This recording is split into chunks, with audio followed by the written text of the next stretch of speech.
Fala galera que assiste o canal, Luiz na área, e hoje mais um dia de review de episódios da série Falcão e Soldado Invernal. E cara, eu pesquei algumas coisas, alguns easter eggs e se liga aí. Lembrando que você que é fã da Marvel e já é fã da série, não pode se esquecer de deixar o like aqui embaixo, se inscrever no canal e ativar o sininho, cara, pra não perder vídeos como esse aqui. Se você quer aprender a desenhar, como sempre, tem link aqui na descrição. Até agora é meu episódio preferido das séries que lançaram, é um episódio que pra mim tá muito incrível, cara. Ele começa com o Capitão América e o Lemar Hoskins indo atrás daquela fonte ali que esconderam os apátridas no episódio anterior e mostra ali, cara, o cara sem temor algum ao Capitão América, mano, cuspindo na cara dele, fazendo várias paradas. Depois dessa cena entra o logo da Marvel e já começa, cara, o episódio do já começa do Buck indo visitar o Zemo, do Falcão e o Buck indo visitar o Zemo e o Buck indo conversar com ele, cara, pra pedir aquelas informações. E aí onde os dois meio que tramam aquela fuga do Zemo da prisão, porque eles não iam liberar, né?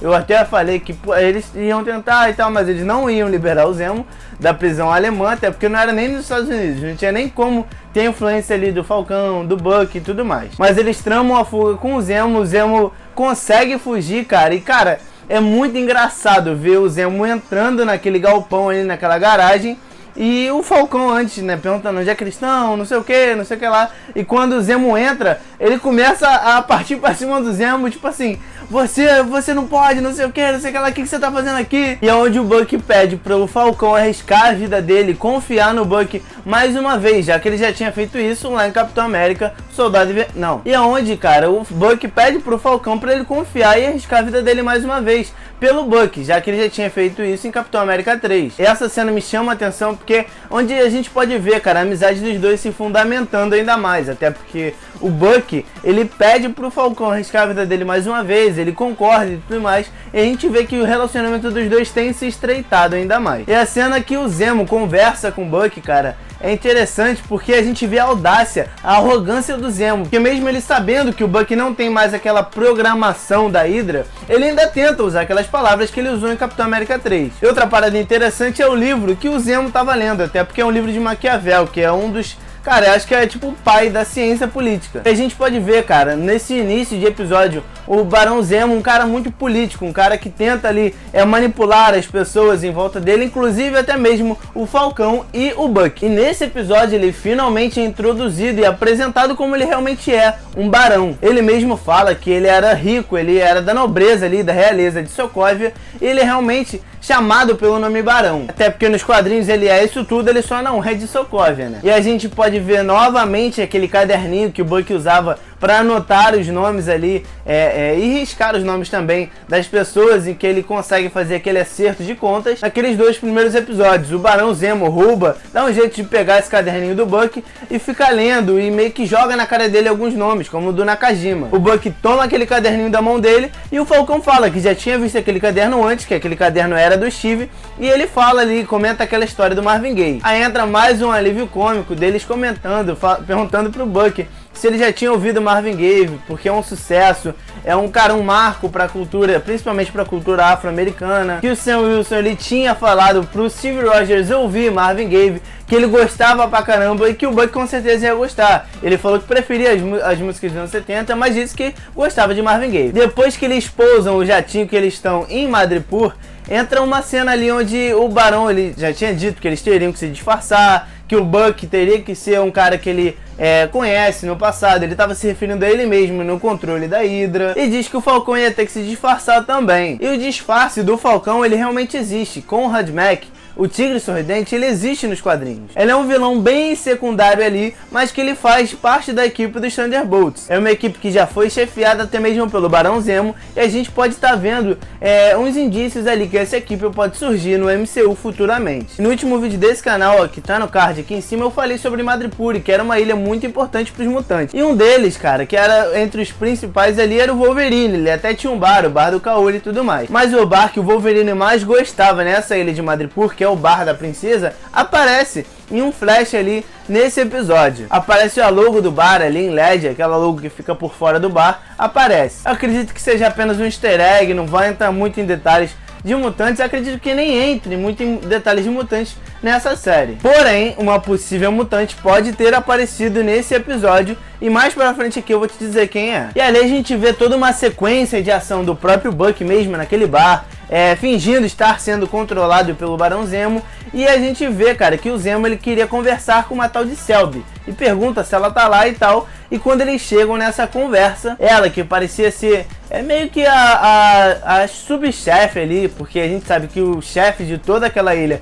é o Mercador do Poder. Eu vou estar entrando em mais detalhes aqui sobre o personagem mais pra frente. E eles conseguem ter essa reunião com a Sylvie, que é meio que a subgerente do lugar. E essa Sylvie que eu falei que era a possível mutante que aparece nessa ilha. Até porque ela tem assim, ela é muito alterada da origem dos quadrinhos. Até porque a Sylvie nos quadrinhos era um cara, ele fazia parte da Fronte de Libertação dos Mutantes. E o poder dele é meio que parecido com o do Cifra, de decifrar ali códigos e arquivos. Só que aí dá todo aquele BO do Sam atendendo o telefone, a irmã dele ligando, né? Ele ter esquecido de desligar o telefone.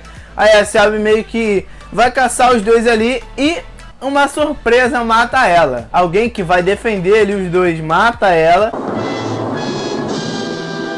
E acaba aparecendo mais pra frente também. E cenas como essa da Sylvie morrendo, entre outras cenas desse episódio mesmo, são cenas que me fazem enaltecer ainda mais a série. Até porque, cara, no aspecto ação, é uma série que me chama muita atenção, porque, cara, parece muito filme. É sempre muito bem coreografada, é sempre muito rica as cenas de ação. E mais um ponto alto, cara, nesse episódio é a aparição da Sharon Carter, que é a pessoa que estava defendendo eles ali de serem atacados pelos gangsters, pelos mercenários da cidade, já que a Sylvie estava morta, e foi ela, inclusive, que matou. Mano, a personagem tá muito incrível, ela tem várias nuances, um desenvolvimento muito grande, desde os filmes do Capitão América 1 e 2, que ela aparece ajudando o Steve. Ela foi muito bem desenvolvida e tá, mano, muito incrível, de verdade. E a gente vê que essa personagem, ela tá super desiludida com o governo americano, já que o Sam e o Buck, eles foram meio que naquele Capitão América 3 ditos como foras da lei, foram até presos e tudo mais, mas eles não tinham o manto de serem heróis para voltar aos Estados Unidos. Então ela, que tinha feito aquilo tudo por eles, de ter resgatado o escudo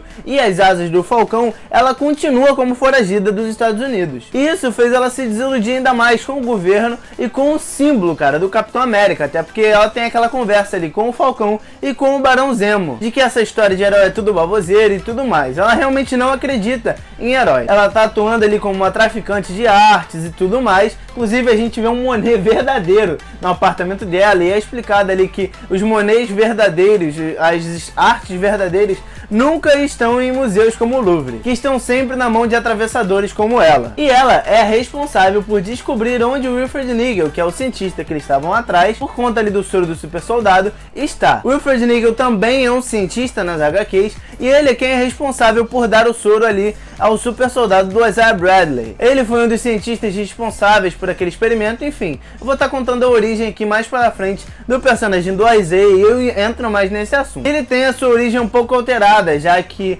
na época dos quadrinhos ele era da Segunda Guerra, e aqui ele é meio contemporâneo. Ele é responsável por desenvolver um pouco do soro do Soldado Invernal, sendo membro da Hydra, mas depois que a Hydra acaba, né, ele é contratado pela CIA para desenvolver o soro do super soldado americano. Inclusive ele pega ali uma amostra de sangue do Isaiah Bradley e tenta desenvolver esse soro. Mas quando ele estava perto de concluir o soro, houve o estalar, né? Então ele some por 5 anos e tudo mais, e quando ele volta, a CIA já tinha desmembrado aquela operação toda, mas mesmo assim ele vai lá e consegue realizar esse soro. Só que dessa vez contratado pelo Mercador do Poder. Ele diz que o soro dele é melhor, até porque é um soro aprimorado, ele não dá músculos extravagantes igual o soro do super soldado deu pro Steve. Ele dá ali as qualidades de um super soldado, mas a pessoa continua da mesma forma que estava. E isso a gente pôde ver na Karli Morgenthau, até porque ela não ganhou músculos extravagantes e tudo mais. E mais pra frente nesse episódio, ela mesma afirma já ter tomado o soro do super soldado, inclusive disse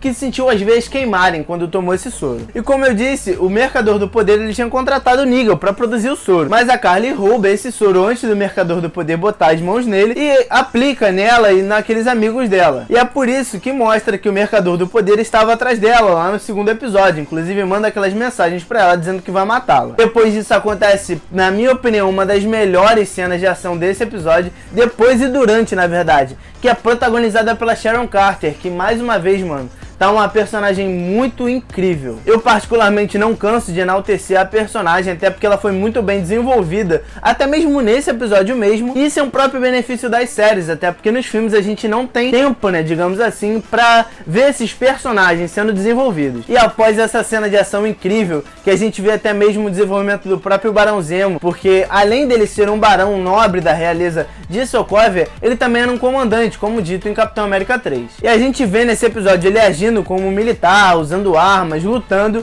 e mano, é muito maneiro ver ele fazendo isso tudo. E após isso eles conseguem fugir, entram no avião de novo do Barão Zemo, e nesse avião a gente tem uma das cenas emocionais com os pontos mais altos desse episódio. A gente vê o Sam falando que mesmo se não entregasse, ele destruiria aquele escudo, por mais que seja um negócio muito difícil, até porque é de Vibranium. A gente vê o Buck falando que ele não deixaria o Sam destruir e pegaria o escudo pra ele antes que o Sam pudesse fazer isso. E como eu já disse mesmo em um dos vídeos aqui desse canal, o Buck ele já assumiu o manto de Capitão América nos quadrinhos uma vez, cara. Será que a gente vai ver ele assumindo aí ou temporariamente ou, sei lá, numa próxima temporada de uma série, o Buck assumindo o manto de Capitão? E no encerramento desse episódio ele é responsável por, cara, levantar muito mais a audiência para essa série, até porque a gente pode ver aquela segurança do Rei T'Challa lá em Capitão América 3 mesmo, e em outros filmes como Pantera Negra, conversando com o Buck, jogando ali aquelas pedrinhas, aquelas goodies ali no meio do caminho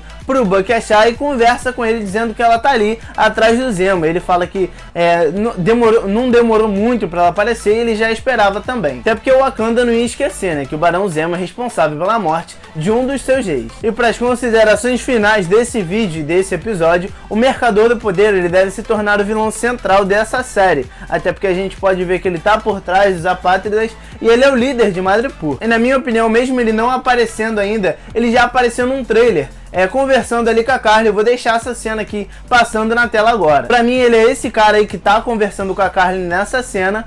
E cara, mesmo que ele não apareça agora, mesmo no próximo episódio mesmo, eu acredito que seja esse cara. Como dito nesse episódio mesmo, são 20 amostras do soro do super soldado do Nigel. Algumas já foram gastas pela Carly e pelos Apátridas, porém com certeza ainda sobrou algumas. Será, cara, que vai ter mais super soldados na Marvel? E será que o Falcão vai tomar esse soro aí do Nigel? São perguntas como essas que os próximos episódios vão revelar. E por último, mas não menos importante, a cena lá de Capitão América 3, em que eles estão dentro daquele Fusca, o Falcão tava na frente. E o Soldado Invernal pergunta se ele não podia chegar ao banco pra frente, ele diz que não. Que funciona até mesmo como um pouco de alívio cômico nesse filme. Ela é remostrada, entre aspas, nesse episódio. Até porque na cena que eles estão fugindo lá daquele porto, em que o Buck senta na frente e o Falcão atrás, ele pergunta se ele não iria chegar ao banco pra frente, e o Buck nega. Inclusive, Sebastian Stan, que interpreta o Soldado Invernal, o Bucky Barnes, ele disse que é através daquela cena lá do Capitão América 3, em que eles descobriram que poderia ter uma série entre os dois heróis. E aí, cara, mais alguma coisa chamou a tua atenção nesse episódio? Não esquece de deixar aqui nos comentários. Bom, por hoje a gente vai ficando por aqui. Não esquece de deixar o like, se inscrever no canal e ativar o sininho para notificação para mais vídeos como esse. Me segue lá nas minhas redes sociais que sempre estão aqui na minha descrição. Tamo junto, fechou, valeu e até a próxima.